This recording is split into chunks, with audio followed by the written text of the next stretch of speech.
la venue de Jean-Baptiste.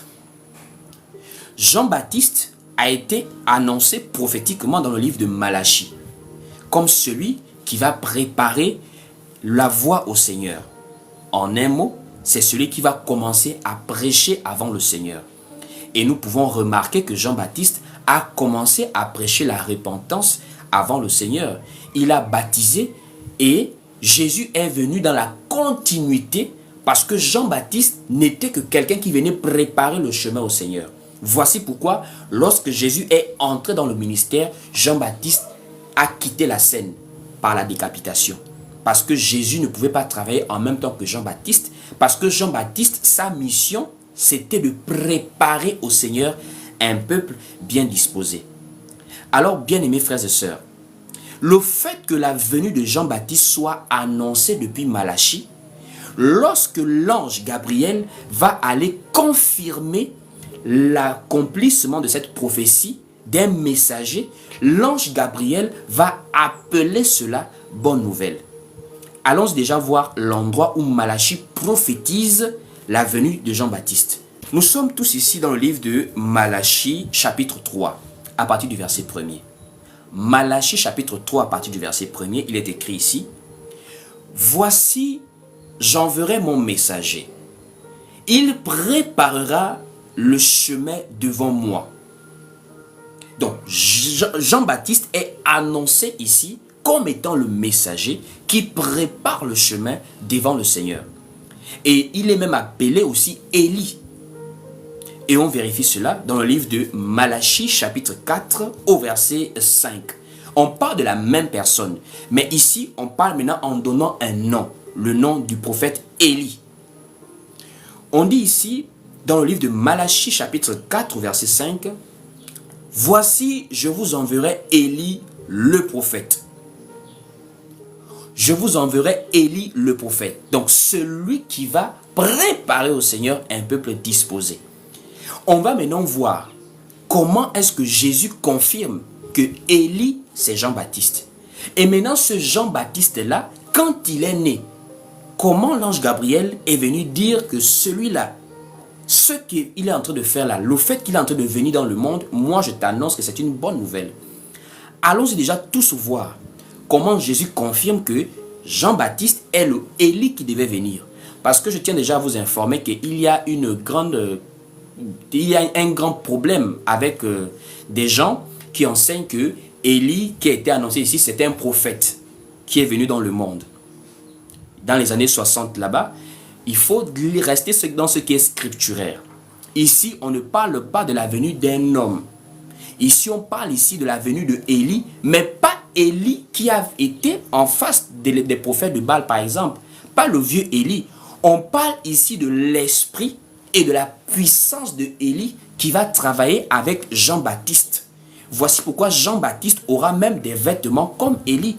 Il aura des peaux d'animaux, il va s'habiller avec, il va manger des sauterelles, il va vivre au désert. Parce que quoi? Il a l'esprit qui a animé Élie le prophète. Dans Matthieu 17 au verset 11, Jésus confirme clairement que Élie qui a été annoncé là, il est déjà venu. Donc le Élie de Malachie était déjà venu avant Jésus, pas après Jésus.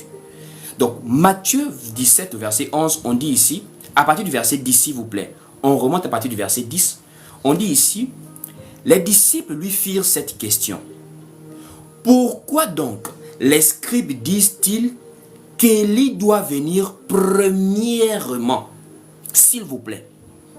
Les apôtres posent la question à Jésus que, avant la venue du Messie, avant la venue du chef qui va paître Israël, avant la venue du Sauveur, Élie doit venir premièrement.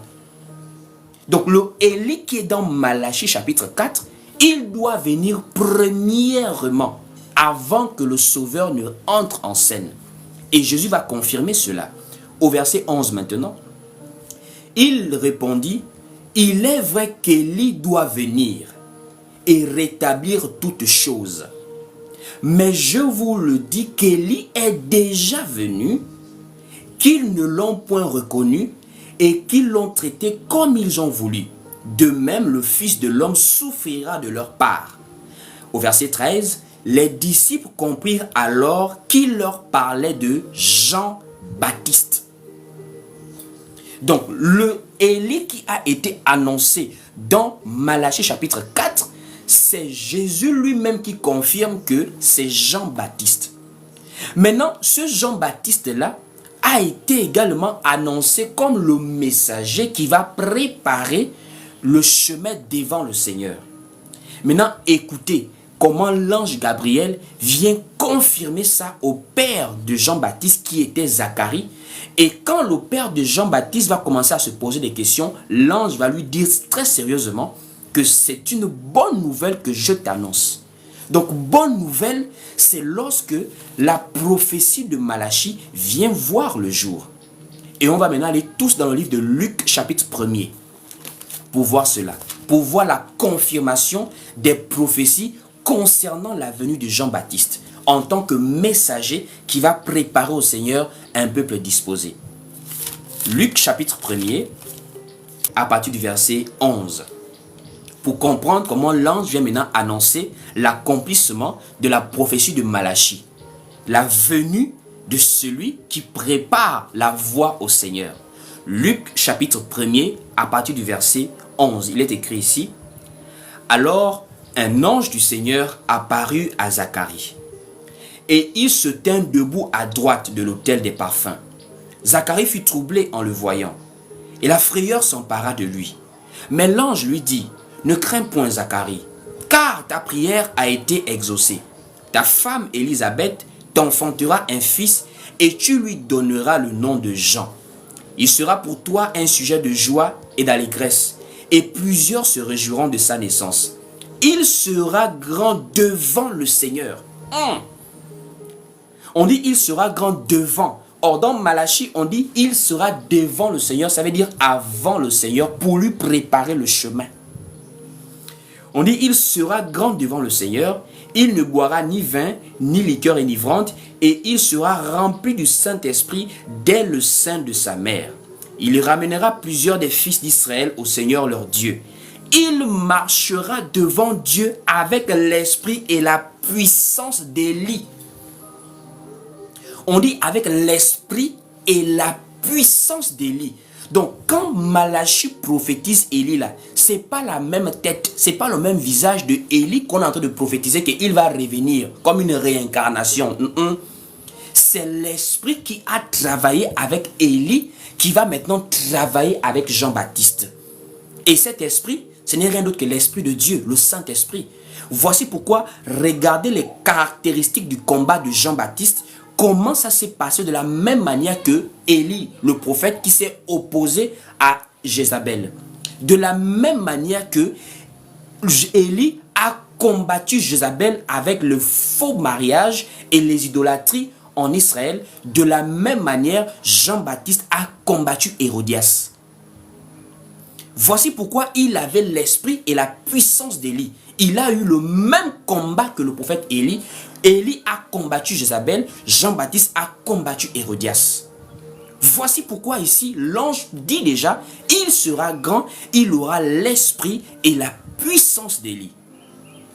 Nous continuons ici.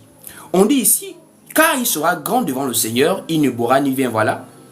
Il marchera devant Dieu, verset 17, il marchera devant Dieu avec l'esprit et la puissance d'Élie pour ramener les cœurs des pères vers les enfants et les rebelles à la sagesse des justes, afin de préparer au Seigneur un peuple bien disposé. Allons-y maintenant écouter au verset 18. Zacharie dit à l'ange, à quoi reconnaîtrai-je cela? Car je suis vieux et ma femme est avancée en âge. Écoutez la réponse de Gabriel. Ici maintenant au verset 19, l'ange lui répondit, je suis Gabriel, je me tiens devant Dieu. J'ai été envoyé pour te parler et pour t'annoncer cette bonne nouvelle. Pour t'annoncer cette bonne nouvelle. On dit cette pronom démonstratif qui met en évidence tout ce qui a été dit déjà à l'avant.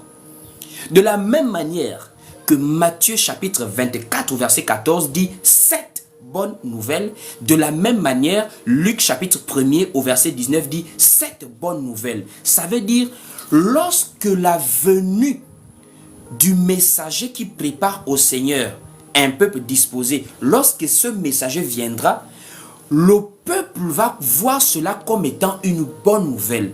Parce que la bonne nouvelle, la joie pour nous, enfants de Dieu, c'est lorsque les prophéties du Seigneur s'accomplissent.